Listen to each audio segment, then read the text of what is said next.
I feel so all alone. You know, sometimes I feel as if I'm going crazy. Will I ever heal? Will I be normal again? Will I ever be normal again? Will I ever heal? To the many who are asking these questions, as I did long ago, welcome to our series, a conversation on loss, grief, hope, and healing. This is our gift to you, to try to pay forward in some small way the help I received after a devastating loss. We believe that you are not alone, that there are resources out there to help you, that many of the feelings that you are experiencing are natural and normal, that you can heal, that you can not only survive but thrive as you walk this tender journey from grief to peace. Out of darkness, the light shall shine.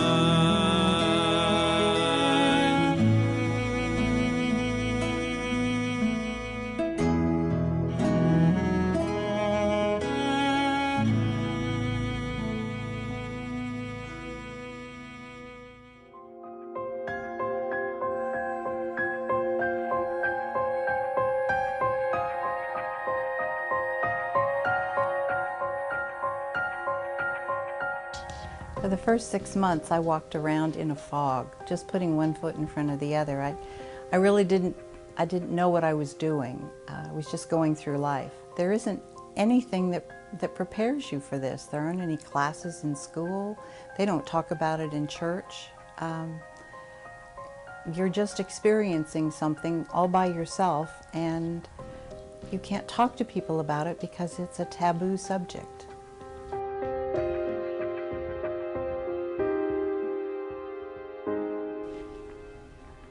Welcome, Mary Lisa, Doran, and Chris. We are so honored to have you here with us today. You bring us your personal stories, and you bring us your expertise. And today we're going to do kind of a high-level exploration of what is grief. We all have suffered from it. We've all lived through it. We've all, in some cases, are living through it. And we all are wondering still probably, what is it really? And our culture as a whole doesn't do it at all. So we are gathered here today to kind of share with our viewing audience, what is this thing called grief? And Dora, at Hospice Austin, you work all day, every day with people who are in grief, who bring you their stories, many, many different types of stories. Maybe you could kick us off today by sharing, if you were to explain to our viewing audience what is grief, what would you say to them? Thank you, Charmel. I would let them know that grief is a total mind-body experience to loss. And loss just doesn't have to be the death of a loved one. Loss can encompass many things, such as loss of a job or a divorce, any kind of transition that they may be going through. And loss has many different feelings behind it. It's an internal response, these feelings. Could be cognitive, could even be physical. And some of those feelings include sadness, anger, resentment, disappointment, and loneliness. And the physical feelings I speak of could include headaches, stomach aches, and forgetfulness. I must be in grief a lot. I forget a lot. Me too. Thank you, Doran. So, Mary Lisa, when we filmed you, I was deeply touched because you said friends and family would ask you, what's it like to be in grief? And you had a beautiful metaphor. Would you be willing to share that with us today? Oh, certainly. Grief for me is like swimming in the ocean. If you've ever had an opportunity to be in the waters of the ocean, you know, sometimes if you go out far enough, you can get hit by waves when you're not expecting it and take in seawater in your mouth and just, you know, it's just terrible. And other times you're able to enjoy the waves and you can hear the seagulls and see the kids playing and you think that everything's okay. But the thing about grief is that the water's always there. I can just, everywhere I turn, whether it's a good day or a bad day, the grief is always there. It's always there. And with the ocean, metaphor, you know, I'm just trying to figure out how to get to the beach. Just help me get to the beach because I've forgotten how to swim. Mm-hmm. I love that way of expressing it because grief is around us all the time. It just embraces us and won't let us go. That's what I've had people say to me. You know, I just can't get away from it. And you've described it beautifully, just beautifully. Thank you, Mary Lisa.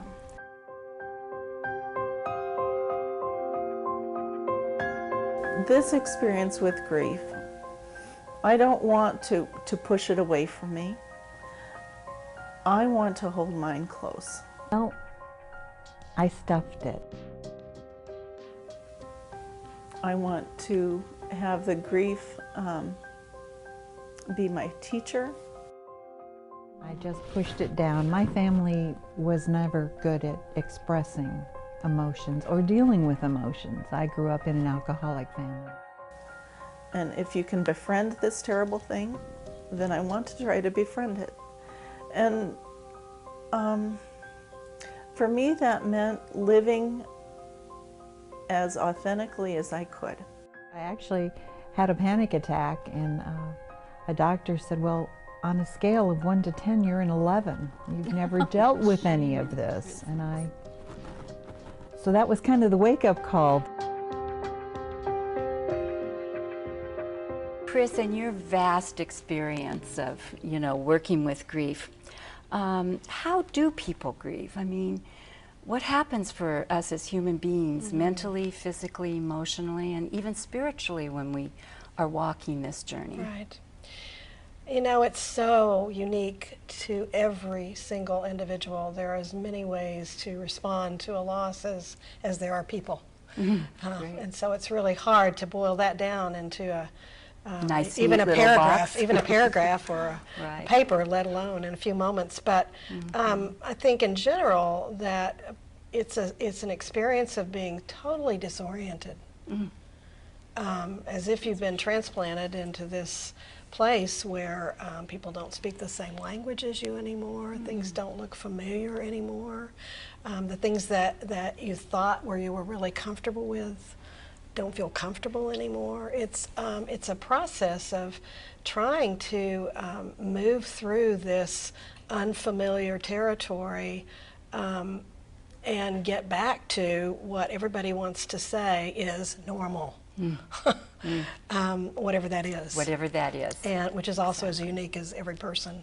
And desperately trying to, in a sense, move back in time to the way things were, while at the same time wanting to leap forward very quickly and get over it, you know. It is, as Doran said, this full body experience that involves so much of the physical being as well as the psychological, emotional being. It's also a sense of being transplanted in terms of spirituality often, of being in an unfamiliar place. So many people that I see in my own experience is that there is often a period of spiritual crisis and really questioning everything that, you know, we believe to be true for ourselves. It's like the floor gets pulled out from underneath us. So it is absolutely pervasive in terms of all of who we are and all we believed we would be gets called into question. We're really in a foreign country. We really are in a foreign country. And, you know, isn't that expressing some of the things you shared with me, Mary Lisa? Oh, man. You know, the thing about grief for me was, from having lost my father, I knew that there would be an overwhelming sadness, but I wasn't prepared for the physical symptoms that I was experiencing. Like you mentioned, the headaches. I was a headache, I had stomach problems. I was falling down a lot. I was physically out of balance. Insomnia, never had insomnia in my life until this. And I still can't sleep through the night. And it's been almost a year and a half. But then, yeah, the physical symptoms and then the disorientation, the fog. And I had a person tell me once, I'm upside down and inside out. And everybody looks at me and says, you're looking so good, you're doing great. And she said, don't they see me? I'm upside down and inside out. It's crazy making for me. It doesn't make sense. The compliments don't make sense. Feels so incongruent with what you feel inside. Right. Yeah.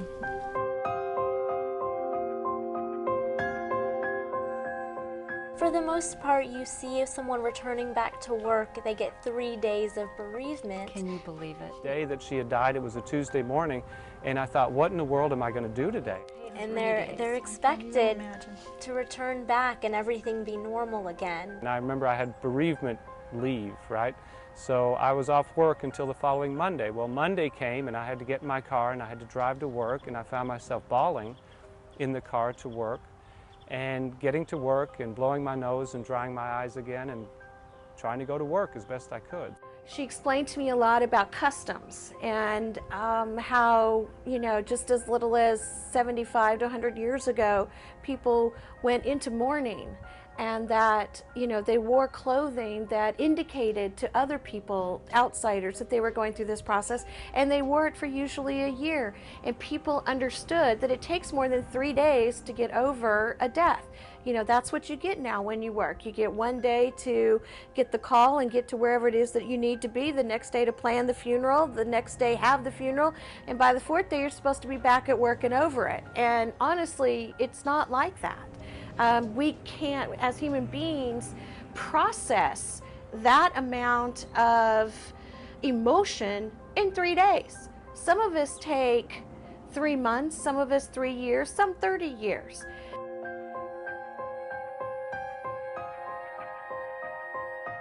So, Doran, how long does grief last? I mean, I loved what you said. We are stuck in it, Chris, but we want to leap forward, and we're stuck in it and we want to leap forward. So could you share with us some timeline of grief? Sure.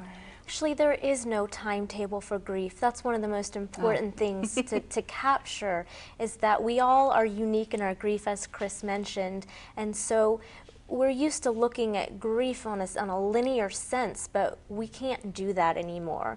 We have to let people understand that grief comes and goes in waves. And it may hit you at one moment and you may be totally fine the next. But it's not a sign of regression in any way. It's just hitting another obstacle when you hit one of those waves. Mary Lisa, in the year and a half that you've been walking this grief journey, what has the timeline felt like for you? Well, I would say probably the first 6 months were just sleepwalking. You know, you just put one foot in front of the other and you just did what you had to do, and there wasn't a real huge sense of time. I remember many times, you know, losing track of what day it was, not having any sense of the hour. I would look at my watch and I'd say, oh my gosh, it's 7 o'clock already. I guess we're going out for dinner. Because I didn't have a clue what I would do.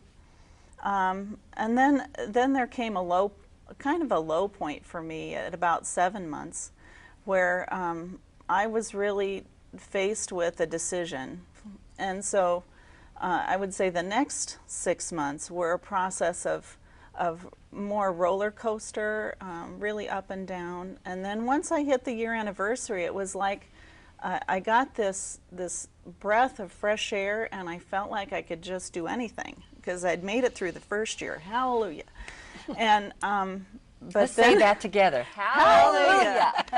And but then the next month had a lot of family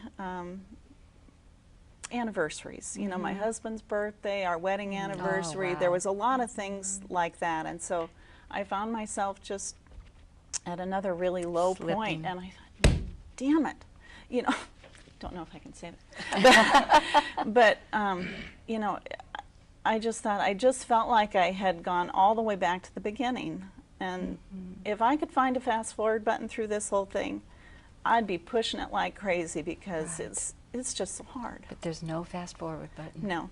No, and I don't like that there's not a timeline either. And you know, you've mentioned a very important point, because our culture moves very fast and we don't slow down for much of anything. And we like to have those fast forward buttons. Give me a pill, give me a book to read, I need to take a class, anything that'll get me through this fast. We're not used to slowing down and feeling the feeling. So thanks, Mary Lisa. You're welcome. Probably one of the most important things I learned was the idea of the spiral. But there will be times when the pain will come back and it will feel like it just happened, and you'll wonder, I haven't gotten any better. The fact that just because you are able to, you know, you go through the grieving process this way, you know, people think that you should be done, that, but it doesn't work that way. Other things can awaken the same feelings and experiences. It doesn't mean you've gone back or haven't made progress or aren't evolving in your life or moving on. Just because one day you feel okay doesn't mean that every day from that point on you're going to feel that way. You're going to cycle. It's just that that place has been touched.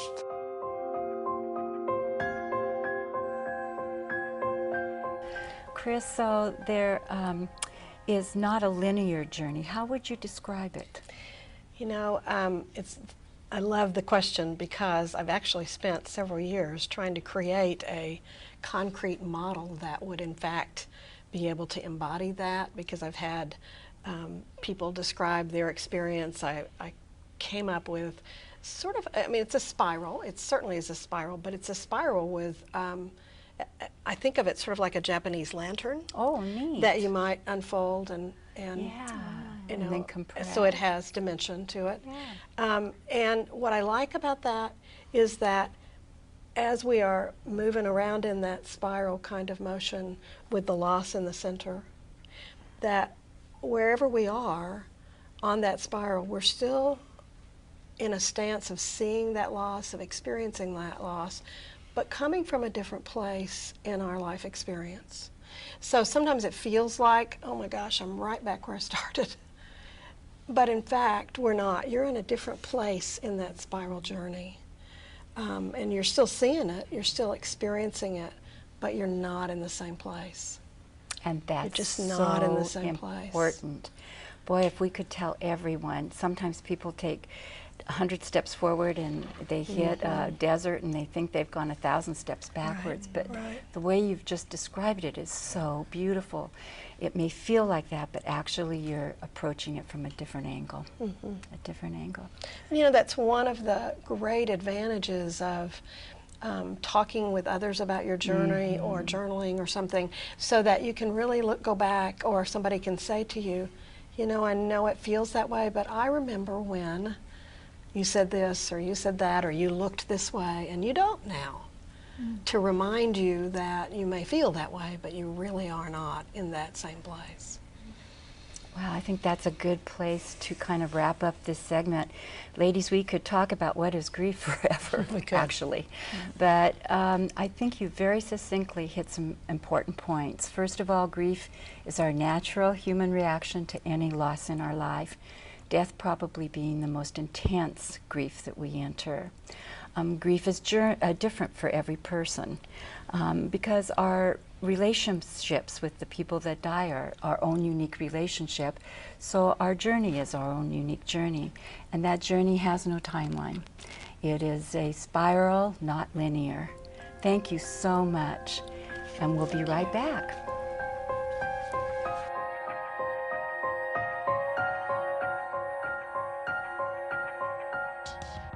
So I had to sign all these documents. I couldn't even sign my name. Nothing came out. I mean, I did an X. They said, you have to put something, and I go, mark an X. And that's what I did. I couldn't even sign my own name. That's what state of shock I was in. Probably the hardest thing, is that you no longer have anyone to share with. I can't believe I'm never going to see him again. I can't believe I'm never going to talk to him again.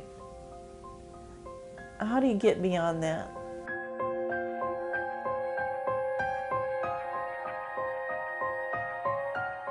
Welcome back, ladies. Grief is really a roller coaster of emotion, up and down and around bends that we least expect. And so we're going to kind of dive into what are some of these powerful emotions that we experience on the grief journey. Doran, maybe you could describe to our viewing audience and to us, what are some of these feelings that come up and down and around the bend on the roller coaster? Sure, absolutely. So some of the feelings that are sadness and loneliness, and how the nighttime can be quite lonely. The nighttime is a quiet place where everything is still and you can do your best thinking then. So it becomes a saddening time for a lot of people. And it's dark. And it is dark. A lot of things that other people may go through are resentment or guilt, and that guilt can take on different levels. It could be guilt for not thinking that you've done well in your caretaking, but it could also be guilt in being relieved perhaps that that loved one is not there anymore because the caretaking and their pain was so difficult that now you have guilt for that. And so the sadness, the guilt, the anger, of course, that always comes out and I know we'll talk about that a bit later. Thank you. So there's a huge array of emotions. So, you know, a lot of times people in grief say they're confused. There's so much confusion. Well, no wonder. I mean, look at all the stuff that can come up, and not necessarily one at a time. It can come, you can be one way in the morning, another way at noon, and yet a different way at night. So why me? Why me? I don't know how many times I've said that. She found this little brass duck to help me keep my eye on that vision of what our dream was, what Gil and I dreamed together. So when she walked up to me at the funeral, all of a sudden it hit me. And I said to her, I have to find a new dream.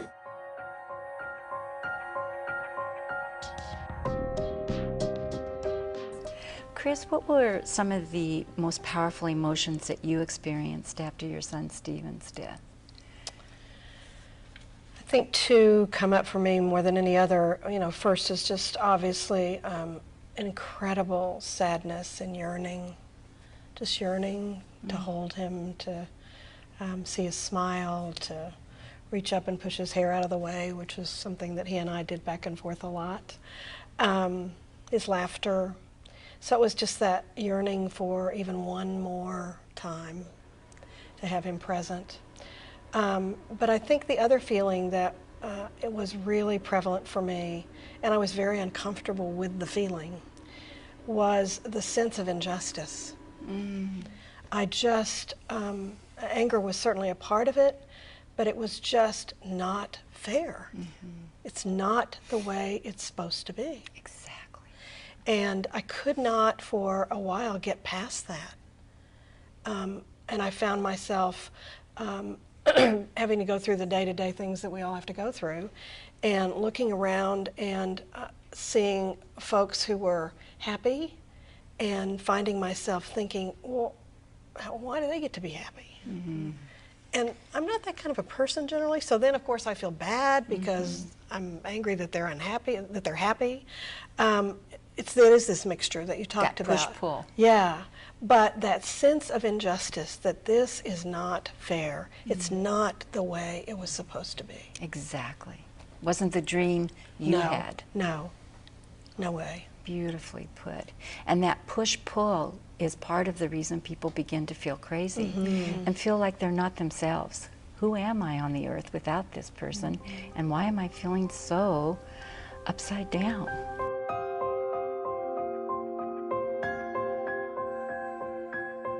I was angry at myself for not being there. I had the concept of, I liked to have held her hand.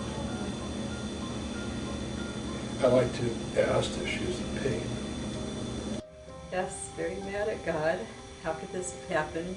I did everything I was supposed to. John did everything he was supposed to. He's the most beautiful man you could ever have known. Why? That's the unanswered question, the unfinished business. Why? I mean, why would he have to be taken?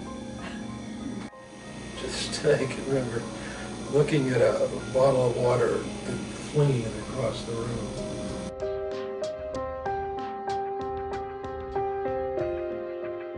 You know, she spoke to anger, and I know you work a lot with anger, Doran.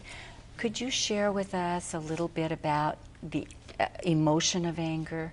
Sure. When people are grieving, anger is one of those first emotions I tell them they have to work out. It's a surface emotion that's very visceral. It's very real for people. And once they can get to who they're angry at, whether it's towards themselves, whether it's towards an organization, whether it's towards another individual, if they can work on that anger and go and then get into a deeper level of emotion, they can start their healing.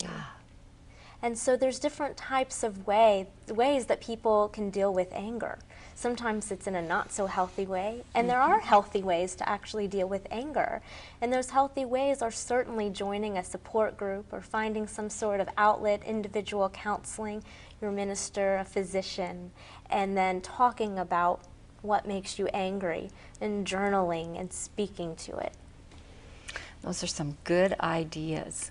I know I worked with a woman once whose son was murdered, and she turned up her country music, bought all these dishes at Goodwill that were chipped, went out in her garage so she wouldn't scare her neighbors. This music was blaring, and she threw the dishes at the back wall of the garage, shouting all the things she wanted to say to the people that killed her beloved. So there are healthy ways to release that rage and keep us in the circle of life in a healthy way.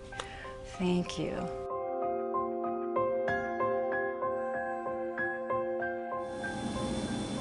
And it occurred to me that I was well on the way to being a hermit. And that I really ought to do something about that. Is it us of what could we have done? Megan, as I told you earlier, was if I only gone to the store with him. Ian was like, if I only hung out. You know, everyone feels that guilt of what could we have done to stop this tragedy, and you feel responsible. And so that I think that's something, as everyone's looking for answers, they have to address that. I insisted they stay home. All these ways of trying to make sense about to change, to have some way of control, because when there's sudden loss, there's such a complete loss of control.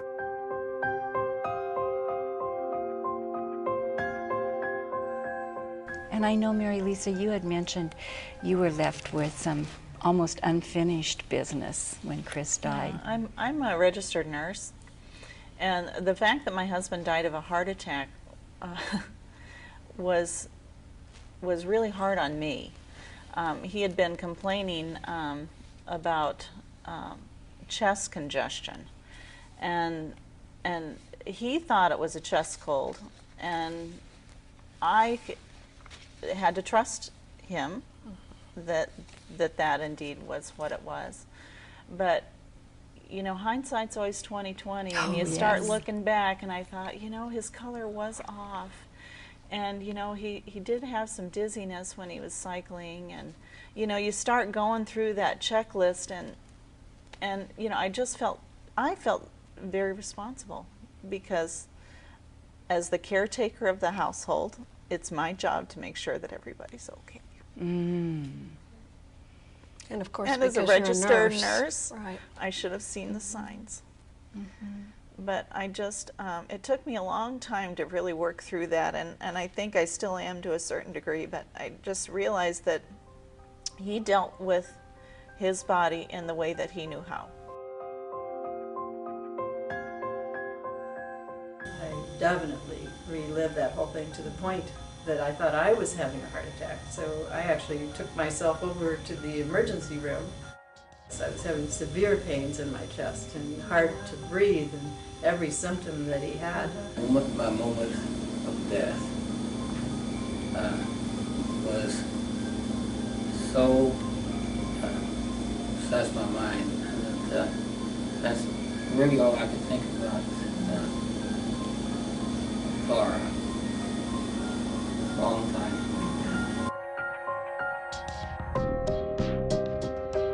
I would often I would have flashbacks to the emergency room, and then when they closed the lid of the casket. Wow. Those were the two things that would just bring me to my knees, and they'd just come at the most.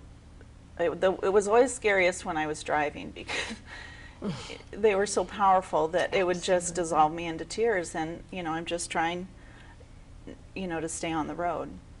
You've mentioned a very important thing here, and I would like to caution our viewing audience that when we work with people in grief, we tell them be very careful when you're driving during your grief journey, because we're caught off guard. That's the bottom line. We're caught off guard. And that's the truth. And that's the truth. Chris. The other thing that I usually say is recognize that you're going to be tired, because grief is exhausting, and so you're going to be more exhausted from work than you were before, and to adjust some other things. So maybe you don't have 4 meetings at night, and maybe you have to reduce some of those other things when you go back to work in order to manage that energy level. Exactly, and I'm sure you've all heard, gosh, I've been an engineer all my life and I just can't focus on these blueprints. Gosh, yes. I don't have any focus. I had to take someone with me to do the presentation because I was afraid to stand up and do a presentation I've done my entire life, because I was afraid I would forget the words. And so that lack of concentration, that lack of focus, that ongoing, not quite knowing where you're at. You're at your desk at work, but beyond that, you never know what's going to come up. So, thank you, ladies. These feelings are a natural normal. Let's say normal together. Normal. Because part of the grief journey. And in our culture, I'm afraid that when people become very emotional, they're kind of viewed as being, there's something wrong, watch out, take care of her. She probably needs to go see someone, all of a sudden there's this little, but these feelings are a natural, normal part of the grief journey. And they come in waves, as I think you said, Doran, earlier, and they sometimes are focused on ourselves, sometimes focused on others. But the important thing is, as you mentioned earlier, Doran, to reach out for support, to not stuff those feelings, but to let them go in a safe way with safe people so that you can continue to heal. So thank you so much for sharing your feelings. And that feeling of injustice is felt by so many people. In fact, the woman who founded MAD was mad and had a very strong feeling of injustice and created a whole organization to serve people. So thank you very much.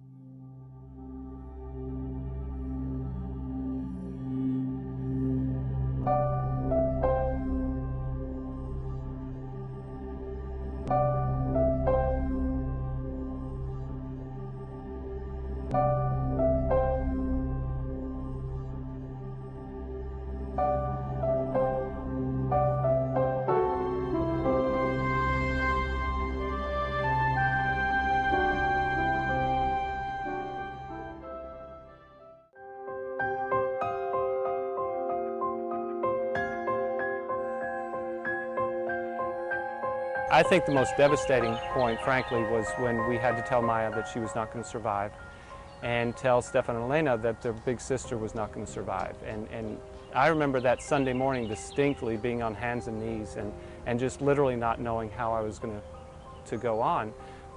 The start of healing came when I was down on all fours. Could not go forward. That's when it was. Just all hope was given away.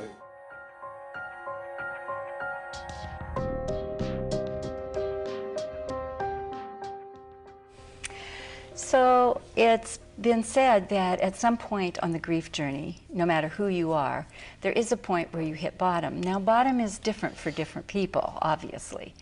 But Mary Lisa, when we hit bottom, we are also called forth to make choices. And so in this first year and a half of grief, do you feel like you've touched bottom at all, or?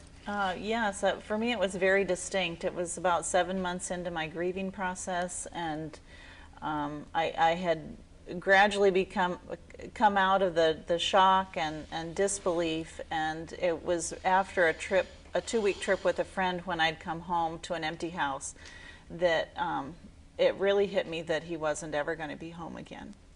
And so I cried for 4 days, and I had some health things going on, and so I really had to come to a decision about what I was going to do.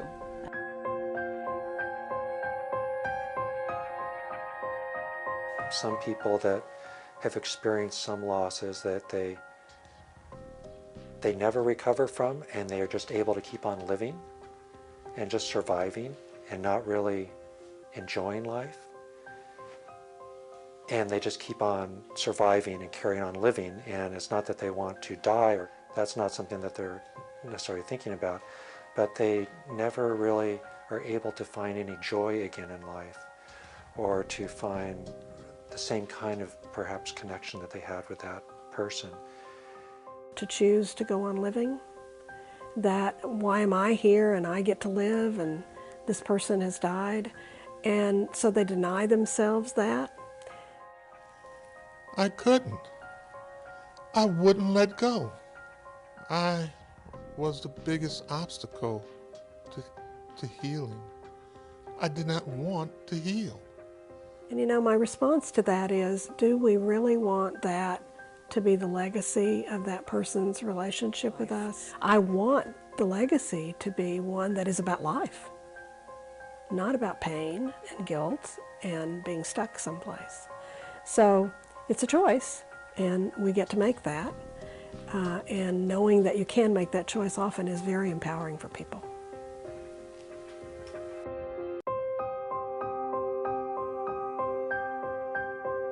I was really faced with a decision in my grief journey about whether I was going to live or whether I was going to die. Not necessarily a physical death, but a spiritual death. And I decided that I was going to live. But you made a choice. It was definitely a clear choice in my head. Mm-hmm. And I knew that if I chose to die in a spiritual sort of way, that my husband would be the first in line to kick my rear. So, you know, I'm too young. I'm too young to die. So I want to live. So it was time to take care of It was yourself. time to take care of myself and fight for my life. Okay, thank you, Mary Lisa. And I know, Doran, you've heard many people make many different choices, but maybe you could share a person that's made a choice both good and bad and how the outcome was for each. Absolutely. I had a client who joined a support group, and it was the first time she had ever reached out for support in over 17 years. She had lost her father 17 years prior to joining this group, attended the funeral and said, "I'm done grieving. That's it. I've said my goodbye." And for 17 years, she didn't think about anything with her grief in regards to her father. Wow. A year and a half ago, she lost her mother. And she made a choice this time to reach out and find help.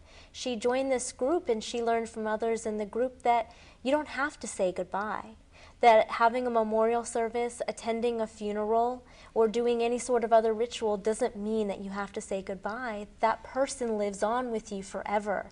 The spirit of that person will remain, and you're just closing some part of saying goodbye in a physical sense, but not in a spiritual and not in an emotional sense. You know, I've heard it said that bodies die, but love never dies. It's a connective link between us and our loved ones. Right. So very, very good. That woman noticed the change by making a different choice, do you think? She absolutely did. She was forever grateful for her choice.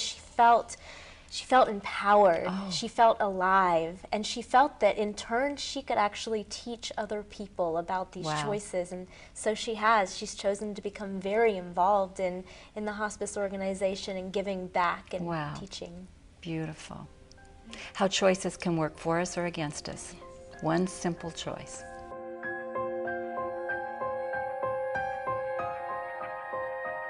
Probably 7 months afterwards, I really hit bottom. But I made a conscious decision that I wanted to live my life to the fullest. I found it necessary to take a leave of absence from work and spend some time with myself. I got involved in some volunteer work and immersed myself with other people that were going through the same grief process that I was going through. That really helped me make it through this very difficult time. I wanted to die. I really did not want to go on. But after the first night of the grief group, something shifted in me, and I decided that I would find a way to survive. If others here in this group could survive, I would find a way, and I would survive too.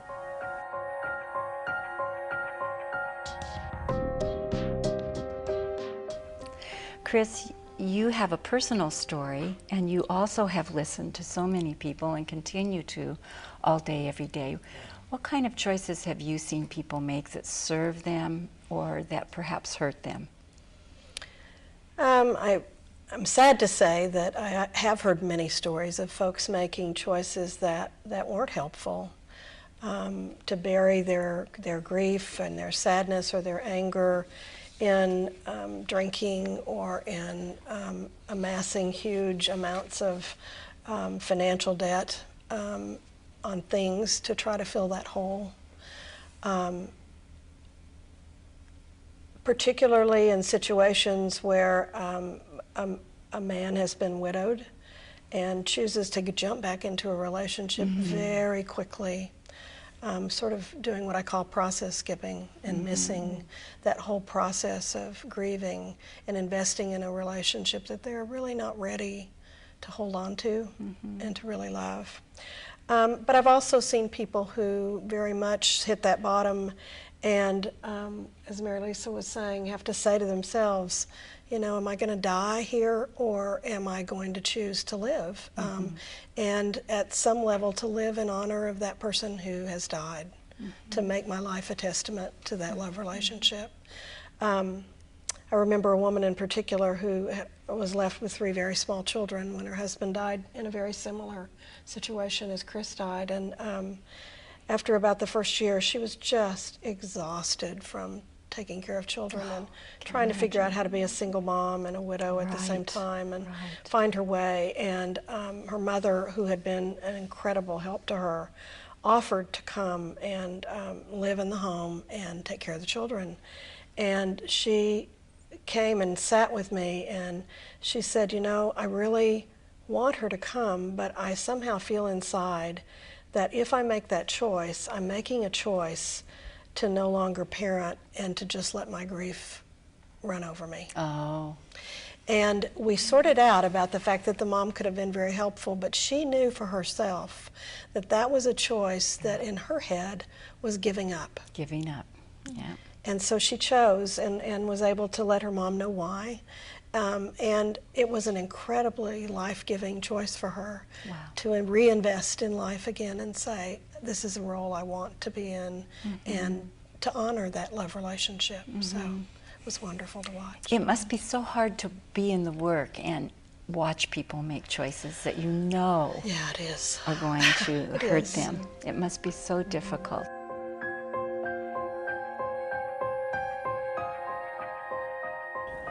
So it took me a couple of days to really be able to go into her room to kind of take a look at what was in there. And when I did, I noticed there was a box. And inside this box was a plaque. And the plaque was her way of telling me that she knew that I was going to grieve and to go ahead and do it because she knew me that I would. But then to get on with my life and to create a new life without her, but to still love and honor and respect that she had been a part of my life.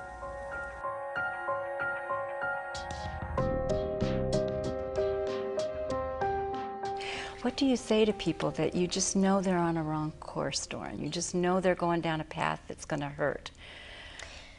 People do have to ultimately make their own decisions. Absolutely. As long as we're there as a presence, as we've mentioned before, and we empower them and give them an opportunity to talk about the different choices And once they go on their path, hope that they make that right choice. And if they don't, we'll be right there with them, back in our office, talking about that choice and talking about other options in the future.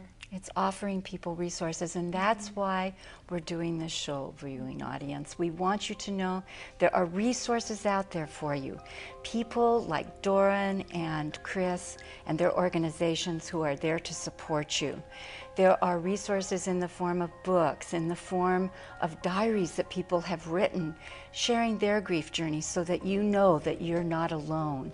Sometimes when we isolate ourselves in our grief, it can get very dark, and we can make choices that hurt us. But when we step into the light a bit and we make just one choice, like you, Mary Lisa, the choice to heal, we can make a choice to embrace life. Thank you so much.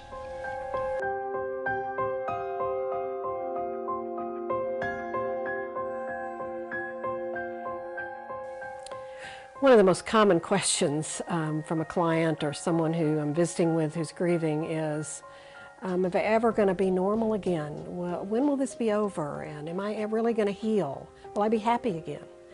And, you know, in some ways I delight to be asked that question because I want people to know that the answer is yes. I don't believe there's any relationship or any situation that does not have the possibility to be healed and have some healing on some level. And it's also yes if that's what you want, because it really is a choice. But absolutely there is the opportunity to be more on the other end of this. Does that mean it's not a painful journey? No, it doesn't mean that. It is a painful journey, and it's hard work, but it's worth it, and people do heal.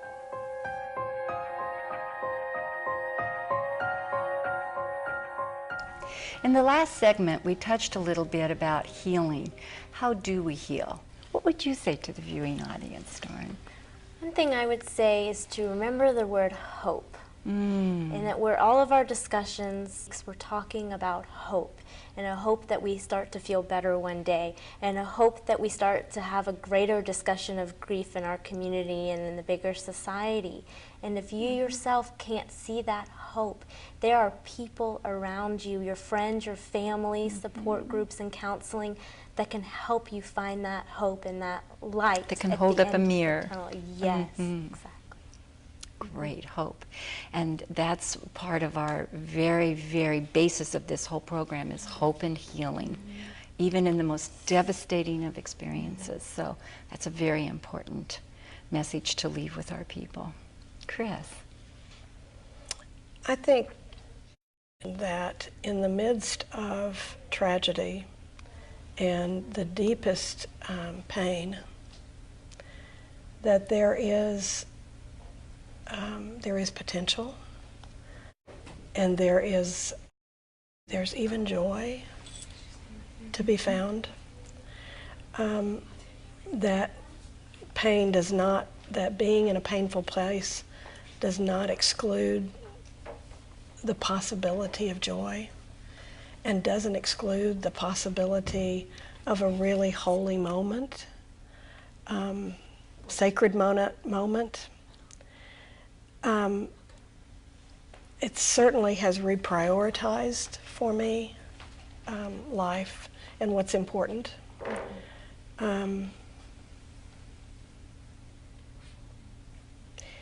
trusting in a process that is just incredibly normal, that it's gonna get better. You know, the interesting thing is it's such a dichotomy to say joy and pain, even in the same sentence, isn't it? And yet you can have both. It's that delicate balance we were talking about earlier. It kind of goes like this. And you know, if we're thinking about it in that spiral way, yes. And if it's a circle, and joy is here, and pain is here, look how close they are in that circle. And yet, when we talk about it, I think normally there's this sense that joy's over here and pain's over here, and near the twain shall meet. Oh, that is so beautiful, Chris. No. They're right next door to each other. Yeah. They're not far apart.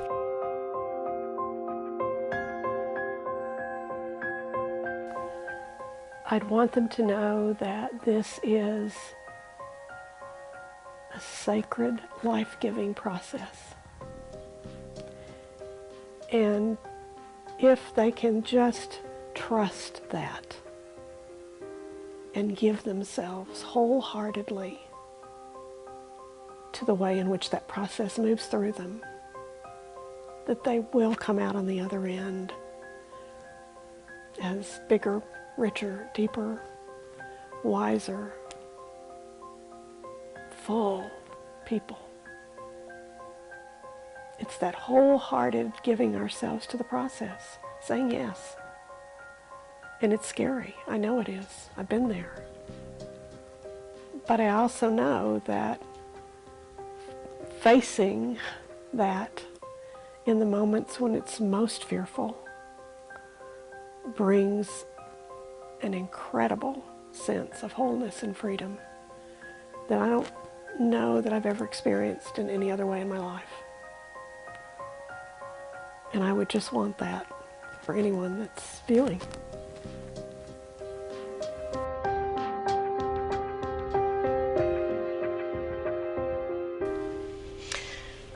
Kind of a takeoff on Doran's comment that out of hope, that we have a choice. And we can choose to come out on the other end of this as more or less. Oh, wow. But it's our choice. So I guess I just want people to know you can be more. Yeah. It's going to get better, and you can be more. Wow. Thank you so much.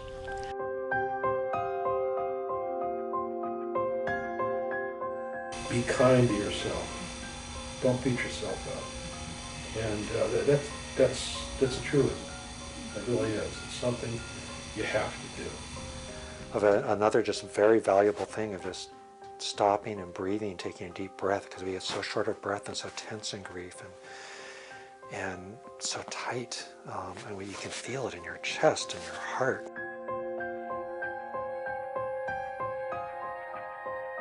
Probably the most powerful tool is gentleness with yourself. Be gentle. What you are going through is a tough road. Don't push or pull yourself any place that you think you must be. If you were to speak to someone who was just in the first month of widowhood, what would you say to that person about tools for coping? What would you say was the greatest tool right there in the beginning for you? For me in the beginning was learning how to breathe again. That was the biggest thing, because I was having such severe headaches, and when you were the one that taught me how to do the deep breathing and to really just be aware of my body and to appreciate the air, and it just brought a whole a sense that things will be okay. They will. It's going to take a long time, I'm sure, but just that breathing, the gentleness of it, the rhythm of it, was all very helpful. When we forget to breathe, we rip ourselves away from our body, because what happens is when we upper body breathe, if I could show it physically, we become like this. And when we just take slow breaths, we open. And so we can take a step forward. When we're like this, we become to the point that we can't even move. We actually become immobile. But breath is a very important tool.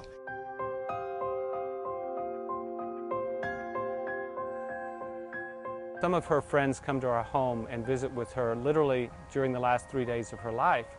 And she would notice how these folks would be sad, and some would be crying, and some would have a very hard time speaking to her. She said, David, you know, my friends are sad. I don't want them to be sad for me. I've lived a full life. I feel happy. And it really broke her heart to see her friends so sad. When I get really down, I think of Maya, and I tell myself that she would want us to be happy, that there's no doubt in my mind that you know, this young, beautiful child would want us all to be very happy and healthy and to heal and to go on to live fulfilling lives.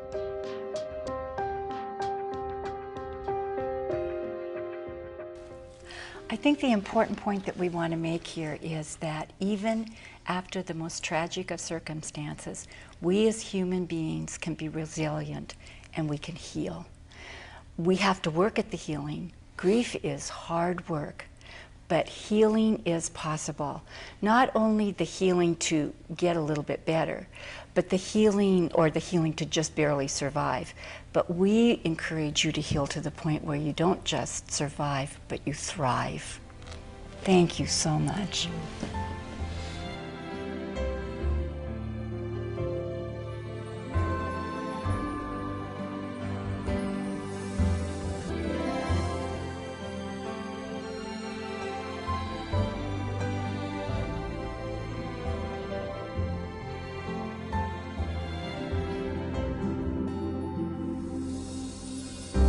The pain of loss is the great reminder of all the love that we shared. Embracing life makes the sadness kinder. Take me with you everywhere. Make a new life here with me in your soul. Take to heart what you have and hold. I'm your angel now, always by your side, to feel my presence. Close your eyes and make a new life here. Once I saw others expressing their grief and reaching out, I realized that I was not alone. None of us are alone. We really need to reach out. You know, when I heard others talking about having the same kind of feelings I have, I realized that I was normal. I really wasn't going crazy. At that time, I didn't believe it was possible to heal, but I did, as much as you can. I have a wonderful and happy life. I made a conscious choice to live and to heal. I created a new normal. It was hard work, but I did it. Do not let your heart be troubled. Our love is still alive. Nothing on this earth can take what is always you and I. Make a new life here with me in your soul. Take to heart what you have and hold. I'm your angel now, always by your side, to feel my presence. Close your eyes and make a new